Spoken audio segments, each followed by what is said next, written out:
Well, I'm sure you haven't gathered to listen to me talk all day today, so I'm going to turn things over to Dante Chinni, project director and founder, and our airy Pinkus, senior editor, writer, and project manager for the American Communities Project.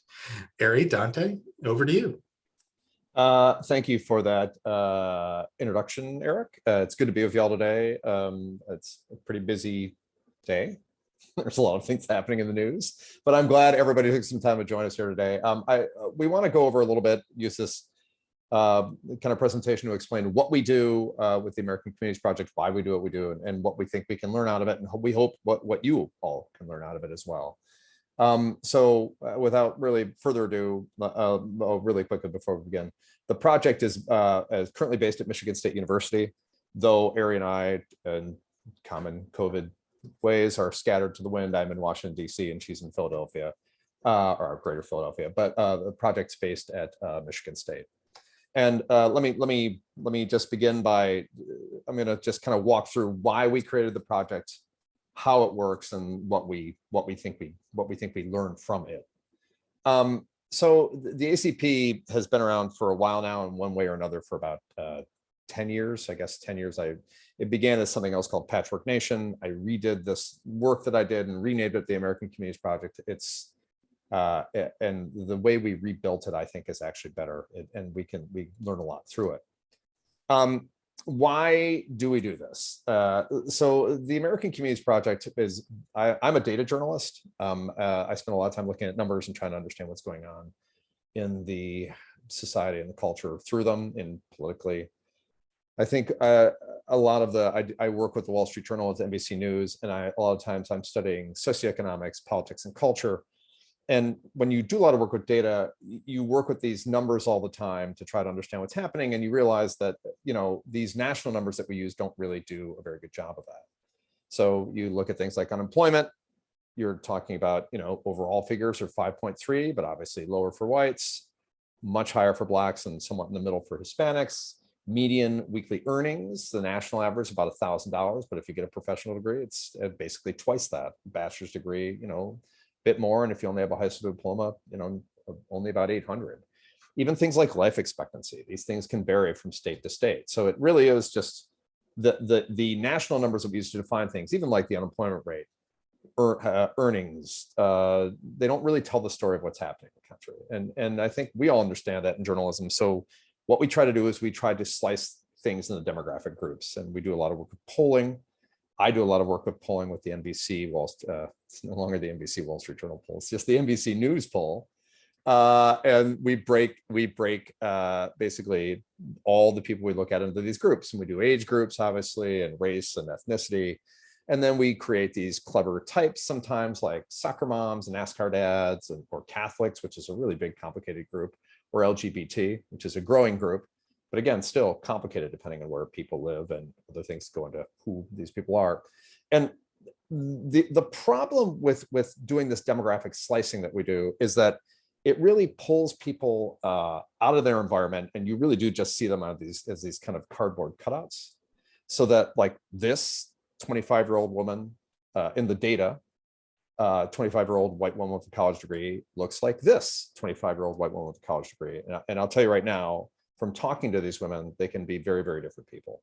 So, you know, this idea of taking somebody and removing them from their environment and making them into kind of a data point that's strictly about demographics, we think misses the point. And that really matters now more than it ever has mattered, because we live in a time of self-segregation in this country, where we have moved ourselves into like-minded tribes. We have decided to live near people that are like us. And I don't think this is even, we're not doing this deliberately. We're not seeking out to do this, but people increasingly want to live by things that they want, certain kinds of services they want, certain kinds of neighborhoods they want. And the people who want to live near in those neighborhoods and with those services share a lot of common traits. Niche marketing identifies those traits and really further kind of, it caters to them and further breaks them off into their own little universe. And then on top of all that, digital media and social media have kind of created infinite channels for news and information, which means once you get into one of these groups, and you're around people like yourself and you live around people like yourself, you're really often consuming the same sorts of information. Yeah, I think a lot of us thought I mean, if you're old enough to remember the dawn of the internet, as some of us are, that geography wasn't going to matter anymore, because like it really didn't matter. You could read the New York Times. You didn't need to be in New York to read the New York Times, or you could do that wherever you were. You could be in rural Nebraska and read the New York Times. That's fine. But the fact of the matter is that doesn't happen very much. What's really happened is the internet really means geography matters more than ever because of self-segregation and being around like-minded people. We have burrowed into specific types of information and ways of seeing the world. And the result is we don't just live in different communities, but we live in different realities. So we wanted a way to kind of take all these things and marry them. This idea that we've self-segregated ourselves. They live near people that are like us, that are, that we are kind of creating little bubble realities that we live in. So we used counties to break these things up, and we gathered 36 different data points across 3,100 counties, and we used a k-means clustering technique. We didn't, because Ari and I aren't smart enough to do that, but we work with academics who do things like that. And we worked with them to create this typology. And this k-means cluster, some of the data points we put in there, racial groups, ethnic groups, percentage married, percent in the military, percent in college, percent with bachelor's or more, manufacturing employment, the kind of job you have, median household income, family size, housing values. All these things went into creating this typology that we call the American Communities Project. When you take all those things together and you break them into like clusters, and you have the k-means clustering program, break them into like things, you end up with a vision of America that looks like this. So this is our understanding of what the country looks like. And if there are 15 different types in the American Communities Project, this is what they look like mapped. And if you look at them, you'll notice some are really regional. That green along the bottom of the country there, that kind of dark green, that's what we would commonly think of as, the Black Belt. That's what we call the African-American South, large African-American populations. That purple that's around it, that's what we call the Evangelical Hubs. These are places that are in the South, share some of the same traits as those African-American communities, but not racially. They're very, very, very white, even though it's really fascinating. Ari can tell you, and I can tell you, you can go to counties that are right next door to each other, and they're just really different places. Even if they're in the same region, they can feel very, very different depending on who lives there. This is what these 15 types look like mapped. You'll also notice when you look at it, some urban centers pop. You see that pink with kind of the with a yellow around it or an orange around it. Those urban centers, really, you see that that's a common urban culture that's replicated itself all around the country. While some are regional, some show a distinct urban culture, and then you see other things like college campuses pop on here. They are their own type. This is what all those types look like mapped. And this is what they look like when you try to sort them all out. 15 types. You'll notice that like the number of counties, when we created this typology, there was only 77, if you look on the bottom, there's only 77 middle suburbs, and they hold 16.3 million people. There's only 46 big city counties, but they hold 74 million people, essentially. And then some you look at like working class country or rural middle America, it's almost 600 counties. It's a lot of counties, but it's still only about 21.5 million people. So we did not place any parameter on like, we want a certain number of counties in each one of these, or we want a certain amount of population in each one of these. We told the computer, the programming, the k-means cluster, or the academics did, that we want types of place. These are types of place, and these are the populations that live in these types of place. So it's the combination of these places is geography plus demography, plus all those other factors that go into creating little bubbles that people live in. And these are the 15 types we have. We'll definitely answer questions about them later if you like. We've gotten to know them quite well, like the back of our hands. I can do it off the top of my head, do a thumbnail sketch of each one of these. I think Ari can too at this point, for sure. So why do we do this? Like, we need this because modern media culture, information is moving quickly in and out of people's lives. There are a lot of outlets in the landscape, and social media outlets like Facebook make it much harder to tell nuanced, unslanted stories. So we need a better frame to understand the way everybody is seeing reality. Because when you can pick all these different niche realities to live in, and you live in clusters of people, You need a way to understand what people are thinking, not just what they're thinking, but why they're thinking what they're thinking. We think when you combine the type of people who live in these places, the kind of jobs they have, what the economy looks like, the way they vote, which is something we throw into this. When we didn't use to create the typology, but we put the vote numbers through these filters to understand what people are doing. It gives you a really different look. This is something, sorry, it's my son making a guest appearance. This is some work that was done by the Wall Street Journal that kind of shows this point I'm talking about when it comes to social media feeds. What they did is they created, and this is a clickable, I'm not going to click now because it's going to pull me off this page. But this was something where you could search any of these topics along the top. This is back when Trump was president, obviously it's from 2016, but it's still, I think, is being updated. Healthcare, guns, abortion, and you'd feed it, and you'd see if you're liberal, these are the stories you hear. If you're conservative, these are the stories you hear over here. Completely different visions of reality, and that's really just breaking it into binary, which doesn't even really tell the story of what's happening in the country. Oops. Let me do that. And the problem is these different kinds of realities are reality to many Americans. Many Americans, they live in this one little thing and this bifurcated system of understanding. And what it really means is it impacts the way people see policy, the way they see politics. I think it impacts the way they're going to see these hearings that are going on today on Capitol Hill, this red and blue understanding of what's happening. But even that red and blue understanding, that red and blue differentiation doesn't really capture it. This is the red and blue filter of the way we see everything today. This could be any kind of story put through the blue filter, it looks like this. Put through the red filter, it looks like that. But that, that simple red and blue filter looks like this on different stories. This is what the red and blue filter looked like when the uninsured rate, this is the top frame here is what the census reported back in 2018. The uninsured rate is rising, just a very straightforward set of facts. Fox takes it and makes it about President Trump and about the number of Americans being uninsured has risen under President Trump. It's a President Trump story. And then you go to Fox News and it becomes an Obamacare story. It's Obamacare has ruined lives of people. Again, the frames and the filters are affecting the way people see the reality of what is going on in the country. The debates become really binary rather than complex. There's a red story and there's a blue story.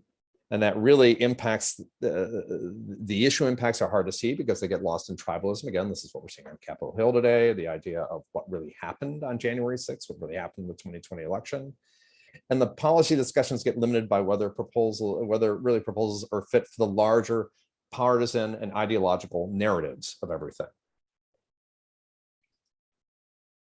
So we need to disrupt this system. This is the system that's come to define what's happening in this country. And we think one way of doing this is by showing how complicated the landscape of the nation is with the typology we've built, by explaining how it's not really just a red set of stories and a blue set of stories, but even those red and blue stories go through a bunch of different filters before they reach people. And by illustrating how different kinds of red and blue communities are dealing with different and similar challenges. And then by, we think, using the ACP as an alternative frame for understanding news in the nation, which is something that we think is increasingly important. So this is that same kind of idea with the way that we see it. So this is just a news event. In the big cities, they might feel this way about it. And that's because they live in a certain kind of an economy around certain kinds of people and in a certain kind of lifestyle versus the exurbs. Maybe in the military post, it's bad news. In Hispanic centers, they don't know what to think. In Aging Farmlands, which are very conservative, it's, puts people off. This is the way that we're trying to see this is the way we're trying to see the country. And again, through the frame of these places, this is what we're trying to understand what is happening. We think that ultimately trying to break down this country this way and understanding these different types that we're talking about really could be a way to try to break through what's happening in this country, which is try to get something done. Because right now we're trapped in everything just being stuck in stalemate. And we like doing this because, again, it involves the simple narratives of heroes and villains, which is what has become the story of the country right now in terms of policy debate. It explains how policy responses need to be tailored to different kinds of places and different kinds of populations. It shows communities that even if they are unique, they're not alone. This is actually a really important point of this. I think every community wants to feel that they're special, and they are. Every place is special. Every place has its own unique history and its own story to tell and its own population, but they're not alone. There are places that are similar to them going through similar kinds of situations, and they can learn from each other. We hope they can learn from each other, and hope that they can see what's happening in the country in, I don't know, a context that's not just about I'm with team red or I'm with team blue. It's like, I'm a rural community. People here are, I'm a rural farming community. I know people here agree with me on this. And this other community is like that too. And we see eye to eye on this issue because we're dealing with the same kinds of problems. And also, again, to see what others have tried and whether or not they've found solutions, because that's ultimately what we hope this entire thing is all about. I'm going to pass this off to Ari now and let her kind of explain some of the work we've done working with partners and kind of taking this typology to look at a whole host of other issues. Ari?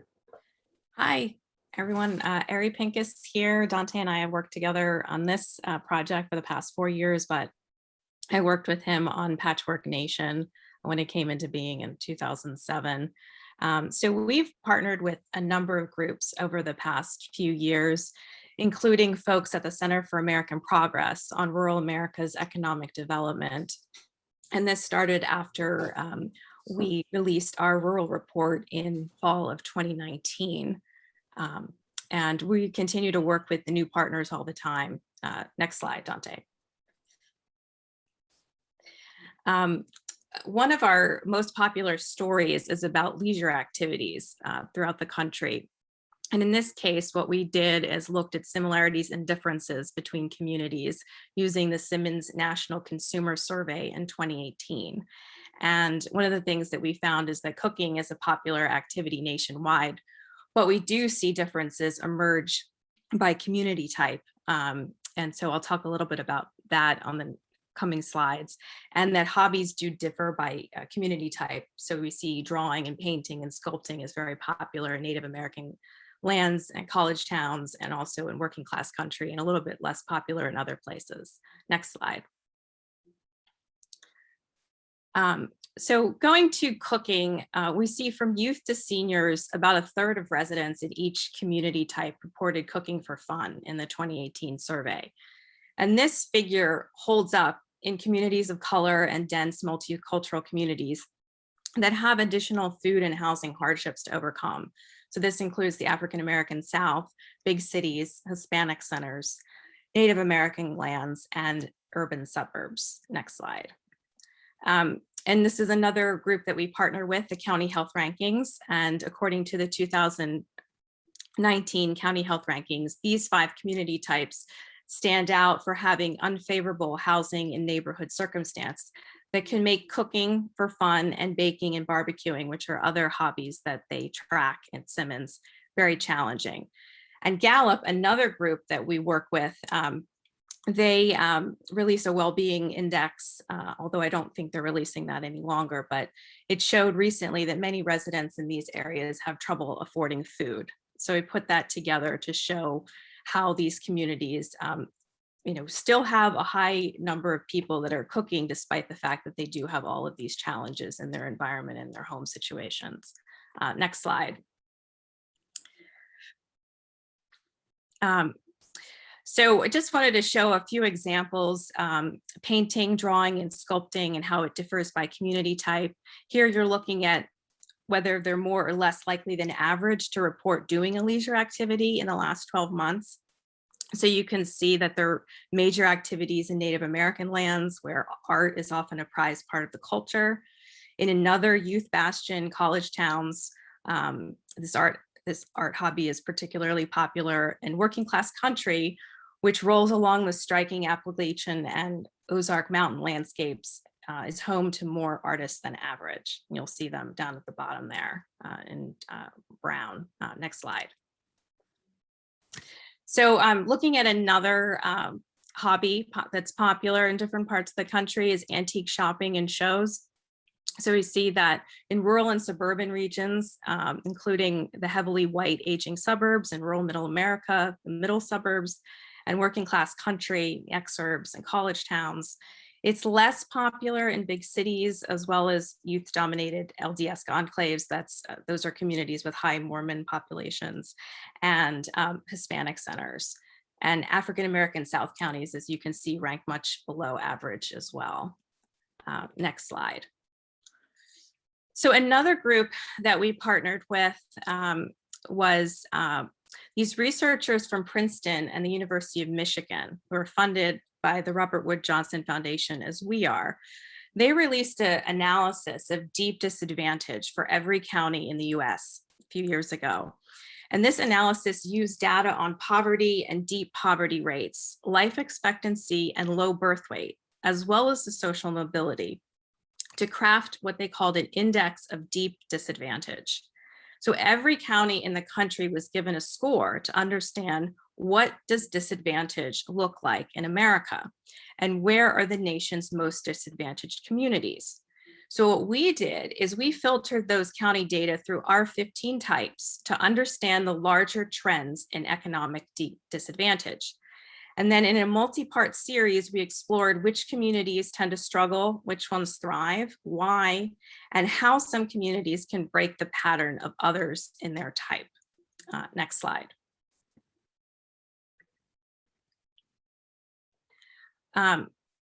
So here we see an overall look at the 3,100 plus counties in the US. And we see some good news here. Only about 5% of counties fall into the category of most disadvantaged. 50% of US counties fall into the top two categories, advantaged and most advantaged.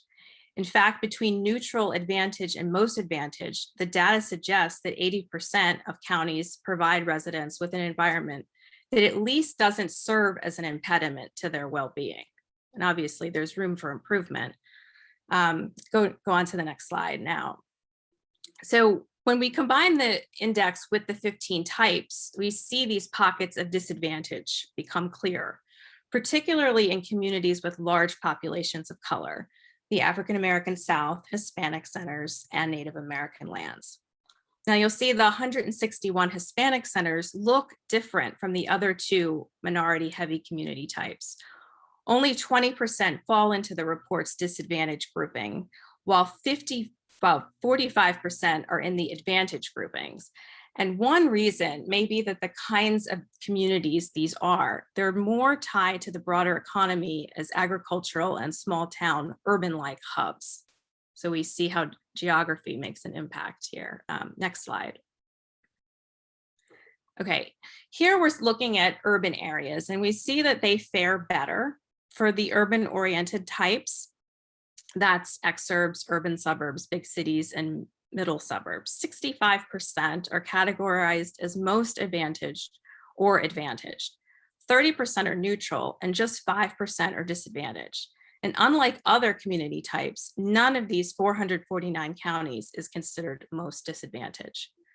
But then when we funnel down to the individual community types, the disparities in advantage emerge, with exurbs and urban suburbs doing very well, while big cities and middle suburbs have more neutral pockets and some disadvantaged areas. Okay, next slide.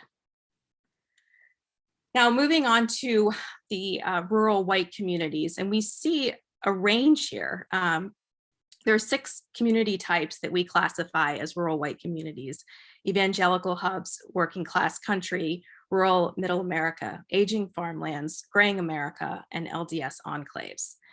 And urban Evangelical Hubs and working class country have the greatest share of the most disadvantaged and disadvantaged counties, whereas aging farmlands, LDS enclaves, and rural middle America make up the lion's share of the most advantaged and advantaged communities. And just behind these, a majority of graying America's counties are in the advantage categories, while more than a third are neutral. So we can see how there's still room for improvement in rural communities. I'm going to toss it back to Dante to talk a little bit about how we use the project with regards to politics.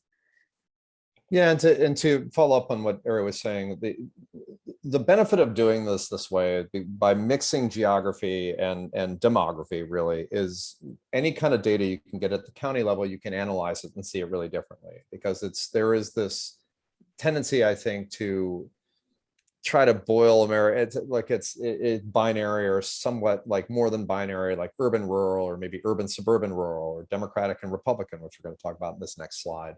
But like when you really get into the data, what you find is when you get any kind of like economic, cultural, really socioeconomic, cultural data, political data, and you put it through this filter of these different types, you really see it differently. And when you see it differently, the background you have in understanding these communities, we've been doing this for a while, and on our website, there's a page devoted to each one of these types. You can go into them in a little more detail.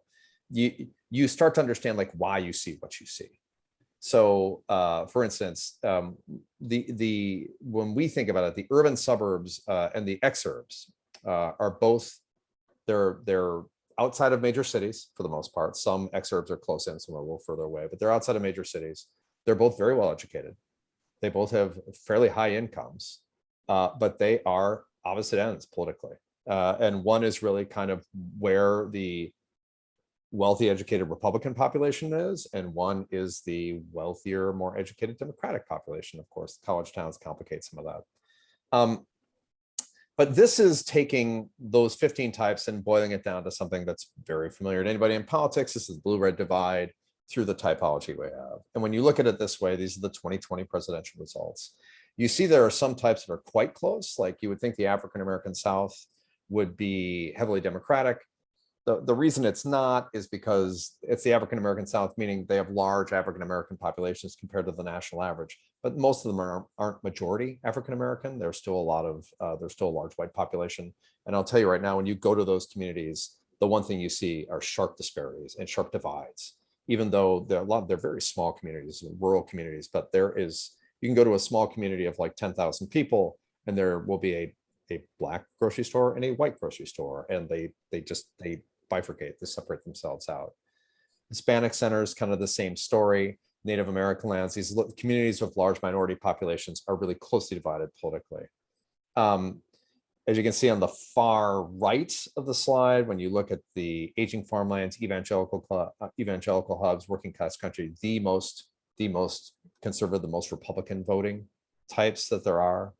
So one thing I would note, though, even when you look at these, is they are the most Republican voting types, but they're very different. Even these places are very different. The differences between the evangelical hubs, for instance, in the Aging Farmlands, their economic systems are completely different. So even though they're Republican, then they probably share some cultural values in terms of, if you were talking about what they think about politics.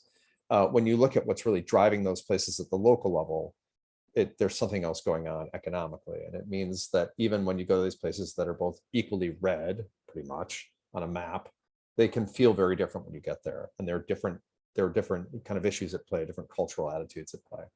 On the left, you see big cities, urban suburbs, college towns. Those are the three types out of all the 15 types that Biden won. They're also the big cities and urban suburbs, by far the most populous. They hold a lot of people. What are those, particularly the big cities and urban suburbs, what do they share? Very diverse.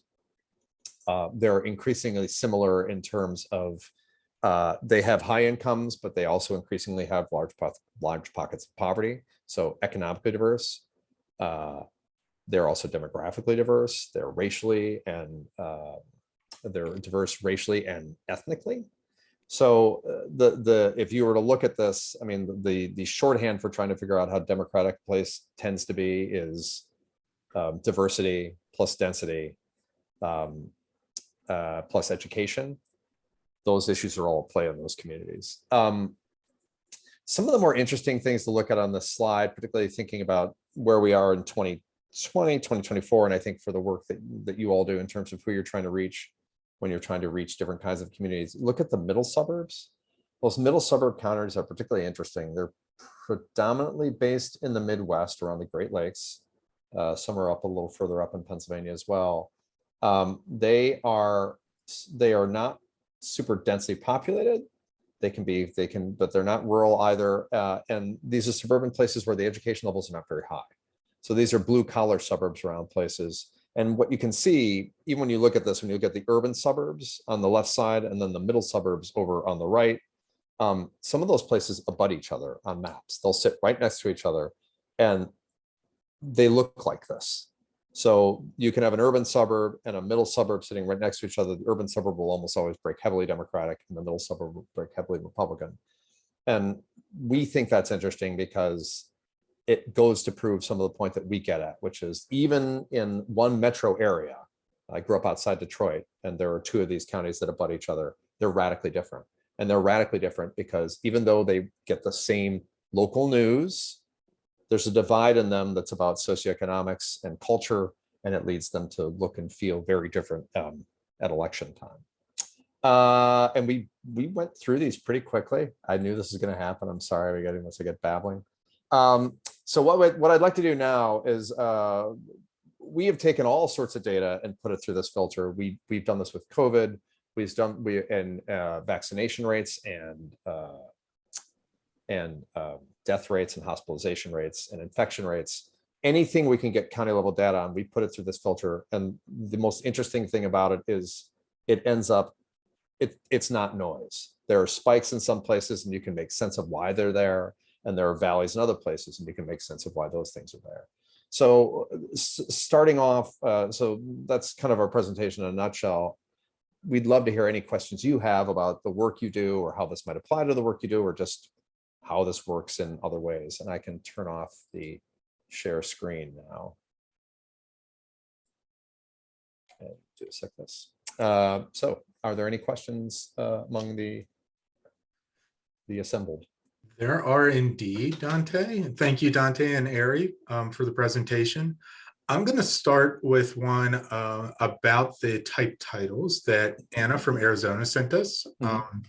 She wrote, I'd love to hear more about the use of certain labeling logic for American community types, especially Native peoples. As the acknowledgement indicated, all of America is Native American lands. If this is meant to be more related to reservations, why not use that? And how did those type titles come to be? Well, the type titles are really driven by the demography, frankly, for the most part. So the Native American lands are Native American lands because they have large Native American populations, particularly compared to what the national average would be. So Native American lands is just, honestly, why is lands on there? Because you just can only use, you run out of words, frankly, like enclaves and hubs and posts and suburbs and cities. And it's just, you need another word to do. Is originally the military communities, which are places again that have large numbers of active military and large numbers of veterans. They do tend to be located around bases, for instance.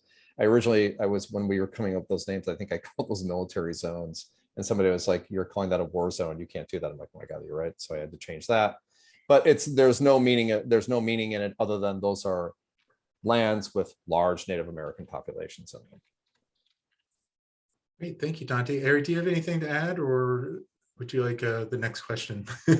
No, that's a good description of how we came up with the names. I have a, well, pretty straightforward, but I'm sure a long answer type of question.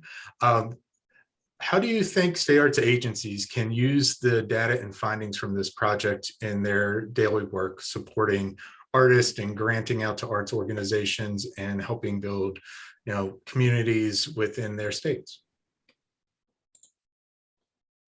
Do you want to take that? Yeah, sure. I think it's really important to understand the diversity of particular communities. One of the things that we wanted to underscore when we were writing a lot about rural America was how diverse a region it really is.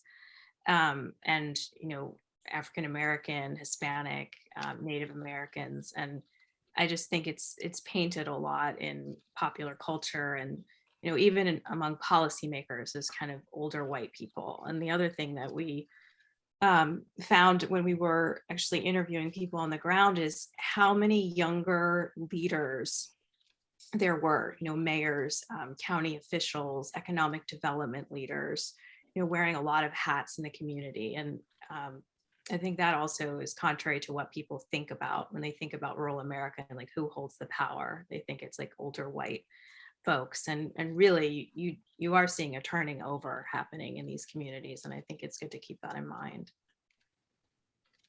Yeah, I would say adding on to that too, at the state level in particular, like the one thing that comes across when you look at the country this way, and you know it if you, wherever you live, the state you live in, for the most part, they're complicated. Like states are complicated things, they're big.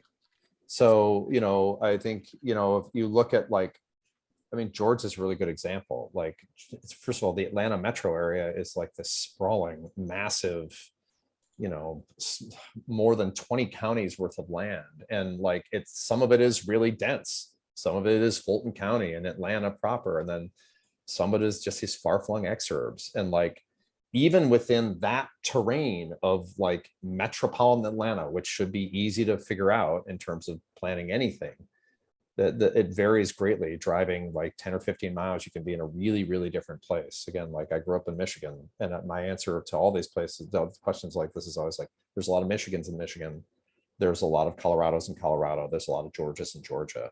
So to me, it's like, particularly if you're talking about doing something at the state level, taking into account all the diversity and understanding that some places could offer pushback on some topics and other places offer pushback on another, and it could be completely different ideas of what you quote unquote should be doing would look really different depending on what part of the state you're talking to. Thank you both. I have another question. This one's from Charles at South Arts. He'd like to know what takeaways are there about creative communities and how they map to the typologies. For example, we have this assumption that artists often live in urban areas, but we have rural areas that are thriving hubs as well. Is there anything you can tell us from the data about that? A couple things I can tell you from the data about that. One is anything that's near some kind of small college town, even if it's a small one, really it has a huge impact on the community. And so look, we're dealing in counties, right? So a county can be a pretty big thing too. But like I think of out in, everybody talks about Asheville. I live in Washington, D.C. A lot of people like, you should go to Asheville. Asheville's this great little town. Asheville itself is very liberal. I've not been. I've got to go this fall because my son's considering going to school there. So we're going to see Asheville. But Asheville is by all accounts a very liberal kind of artsy community. But I'll tell you right now, Buncombe County, so it falls into the college, it falls into a college town in the work that we do. But when you get to the outer rings of Buncombe County is very conservative. So those little college towns can have a big impact on the county there, and that's the first thing. The second thing that we're starting to see now is rural communities that are by some kind of draw, be it lakes or mountains or something that's kind of been drawing people to visit there. It becomes a vacation hub. Those places have become hotspots. So over the last 10 years, most counties in the United States actually lost population. Definitely more, I shouldn't say most. The majority of rural counties, more than 1,000 counties lost population over the last 10 years. And overwhelmingly they are rural. But in our typology, these counties that we call graying America, which are largely rural, didn't just grow, they grew faster than the national average. And now why is that? It's because a lot of them are along lakes and mountains, and they are filling up with retiring baby boomers that are moving from a different place out to this rural place they've maybe spent a lot of time visiting over the course of their lives. And as that happens, it's changing what those places look and feel like. And one thing I think that they're particularly interested in is a vibrant arts community, because that's part of they're not just looking to be in the mountains. They want all the natural beauty or the beauty of the lake or the beauty of the mountains, and then a cultural community as well. I think those places, if you were to ask me, like places that seem like real hotspots for growth, graying America seems like a lot of those communities are ripe for expansion and cultural amenities. Harry, anything to add? I was just going to suggest that Dante put back the slide about painting, sculpting, and drawing, so you can see how much these communities differ from the average. You'll see a working class country actually has a high number of artists too, and Native American lands. It's like slide 23, maybe. Yeah, here it is. Hold on a second. I'm gonna share my screen again. Hold on a second. This could get a little hairy, guys. Let's make sure this works well. Where is share my screen? Oh, yours. Well.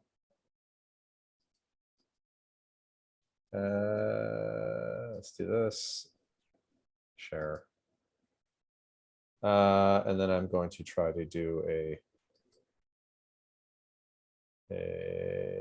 slideshow. Where's my slideshow? Presenter view.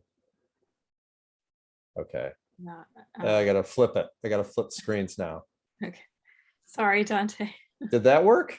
No. No, Yeah. Yep, we got it. we can see it. Okay. Yeah, you can see all the other stuff too, but there So you go. here you can see college towns, as Dante was saying, but also Native American lands, a large number of artists, and working class country in the Ozark Appalachia area, even in evangelical hubs in the South, and rural middle America, which are like 599 counties in the kind of the upper half to upper third tier, stretching from Maine to Washington State. So those communities have more artists than average. Excellent. Okay. Back to this. Okay. Thank you, both. I have another question. This one's from Anne from Texas. Have you seen congruency with state elections as you found in the presidential red-blue divide? In other words, is there a different political character at the statewide level than at the federal level? And wondering kind of how that impacts legislators making funding decisions about appropriations, arts, otherwise. So I guess the quick answer to that is yes, but less and less. Like there was, if you think about it, in the most broad terms, there was a long time, for instance, where for this work, I visited this community in Kentucky repeatedly, very, very, very conservative community, but everybody was a Democrat.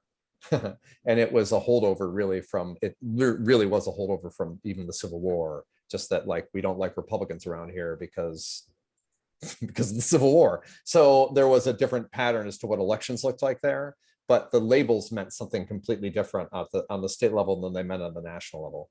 But having said that, what's happening, what we're seeing happening across the board actually is that politics have become nationalized to such a great extent right now that a lot of those things have disappeared.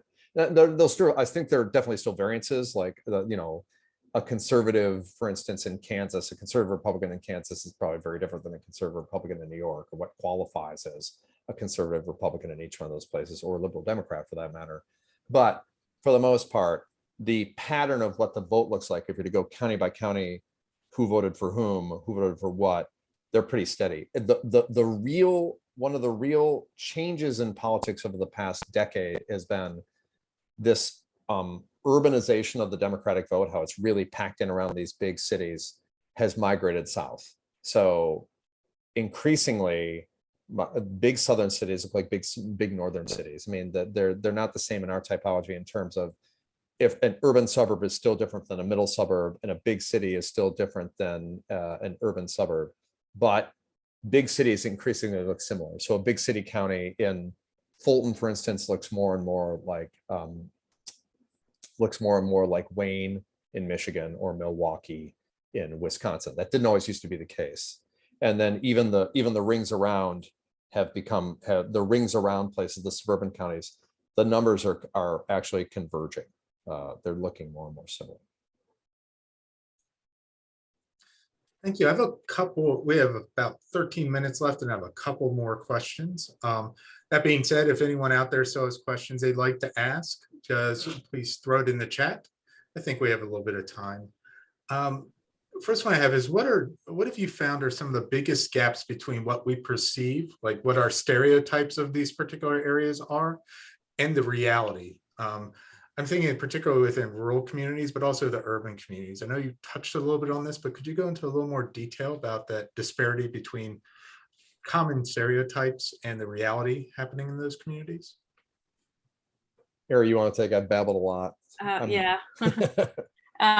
Well, to kind of go back to what I was saying before about the diversity in these places, I think also in religious diversity, that was something we explored recently about misconceptions. And there are a lot of religious people in cities, but religion manifests obviously in different ways. It's not all Christian. I mean, it's Jewish, it's Buddhist, it's and there are different kinds of Christians, as opposed to evangelical Christians, say in the South. And so it's really kind of taking a finer lens to everything that we talk about in the news and popular opinion about religion, which I think is something that is not covered very well in the media.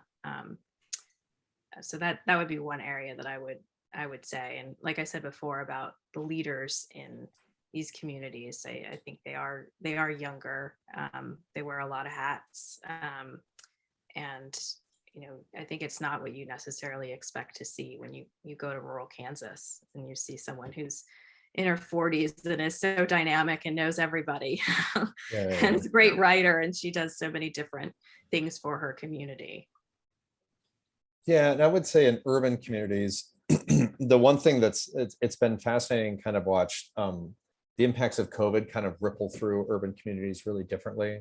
So this is changing. I mean, everything is in flux right now. We got a grant to study the post-COVID America a couple of years ago, which is hilarious because we're not really even close to post-COVID America yet. We're still trying to figure out what that even looks like.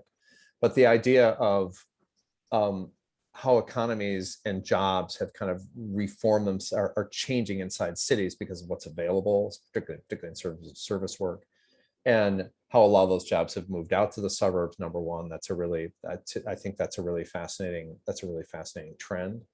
I also think that in the urban suburbs, one of the reasons they look more and more similar politically, I think, to the big cities is they look politically. The reason they look so much similar, they look so more similar politically, is they look similar demographically. Like those urban suburbs are changing. They're growing more diverse. They're growing, again, they have wealth and poverty in them. They have high levels of college degrees and high levels of illiteracy. That looks like a city, actually. That's what cities. Meanwhile, the exurbs are much flatter. So they are still what you think of as an urban area in a lot of cases, but much flatter in terms of the medians will look similar with the urban suburbs, for instance, but the peaks and valleys that are in the urban suburbs look very different. The exurbs, everybody's kind of like, the Joneses are all much more equal, whereas when you get to the urban suburbs, there's a real gap between the haves and the have-nots, and then increasingly it looks like urban America. It's kind of a fascinating trend. Meanwhile, I think those places that we call middle suburbs, which are again big urban areas, they look really different in that they've diversified much more slowly, even though they tend to be close to urban areas and they should be diversifying much more quickly, right? I'm talking about racial and ethnic diversity. They diversified much more slowly because of historical trends and patterns, but they are starting to change now. And I think that's something that's, again, for me, over the next 5 to 10 years is something that's really worth exploring more. Great, thank you both. One last question. If you had to pick one or two top things about that you've seen that have been reflected or debunked about political or cultural polarization in the data and findings, what were those one or two things that kind of surprised you, or you were like, oh, okay, this really sticks out? Wow. Go ahead, Ari. That's a good question. I mean, working on the hobbies piece a few years ago was really interesting because you do see how Americans come together in their leisure activities. I mean, maybe they don't read the same kinds of books, but we have a lot of readers still in this country, despite the fact that we talk so much about audiobooks and we talk about the different ways that people are consuming information. People aren't reading anymore. They'd rather, look at graphs or charts or maps or whatever. But really, you see that like 40% of people are still reading books, and that's a leisure activity that they enjoy. Listening to music is the most popular leisure activity. It has been for several years and continues to be. And kind of you see why during COVID, everybody was kind of gathering around and they were listening to the folks who were playing outside of their apartments. And there was a lot of focus on, those musical concerts virtually. So there were ways that you saw people coming together, even before COVID, and then, during COVID, I think kind of just elevated that desire to connect, through music.